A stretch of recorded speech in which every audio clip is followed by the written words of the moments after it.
Okay.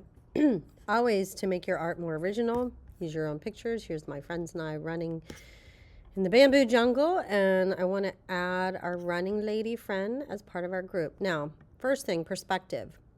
She fits here because she's bigger than the people in the background, but I actually want to put her behind us in the bamboo jungle. So she's going to have to be smaller, and obviously her feet are going to have to be higher, closer to what would be the horizon, to come in here. Now, let's see. The further back I put her, the smaller she gets. She's kind of photobombing our picture. Maybe I'll move her over here. No, like there. She's coming through the woods. Just, I don't know what she's looking at, but like so. Now, if I turn this in like this, I'm missing, she just looks like she's floating. It doesn't look like she's behind anything. So the one thing I want to do, and I already did this before, if I click on this copy layer, and this is actually, I had her up a little bit further before. So that would be appropriate right there because you see that darker spot on this copy of my background. So how did I do that? First things first, anytime you're manipulating a layer, Command J will make a copy. So now that I'm on that layer, I'm going to zoom in where her feet are. And again, remember, I'm on this background layer. Over here on the left is the, click and hold, burn tool.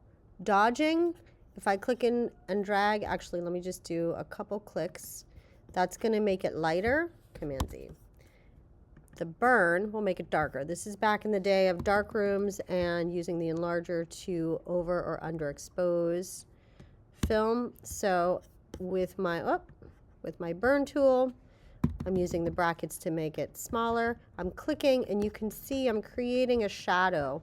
Now this might be a little bit too much, but it's enough to make it look like she's not floating in space. Okay, so that's step number one. Now with her, I'm going to do the same thing because right now she's awfully bright. She's in the woods and it looks like there's sun shining through the bamboo forest. So what I want to do is the same thing, make my brush much bigger, and I don't know, just try a little bit less exposure so it's a little bit less dramatic. You can see it's slowly getting darker, like she's in the shadows. It's toning down the light. Now, if you look at the picture or the skin tones of my friends here, they're really pretty pale. This, I think, is maybe wintertime, springtime. So I'm going to take, making sure not the mask, but the actual image is selected, and go to my adjustments and change the saturation. This image is way more saturated. So I'm going to click and drag the saturation down, and you can see on the screen, everything's getting a little bit more washed out. This photograph apparently is a little bit more washed out, like so. So now she looks a little bit more natural. The last thing I'm going to do to make it look like she's really coming through, go back to this layer. Oops, click here. Command T, let me zoom out. Command T gives me the handles. You can see my little curves. I'm going to rotate her a little bit. She's a little bit at an angle too much for me. I move this over here.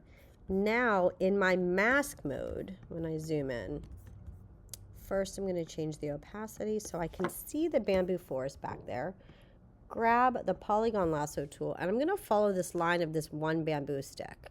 Hopefully this will be enough. So it's almost like I'm drawing that left side of the bamboo, and then from here I'm going to hit delete in my mask mode. Remember, I'm in mask, and when I delete that, it's going to hide that piece of her arm. Command D. Let's bring the exposure back up.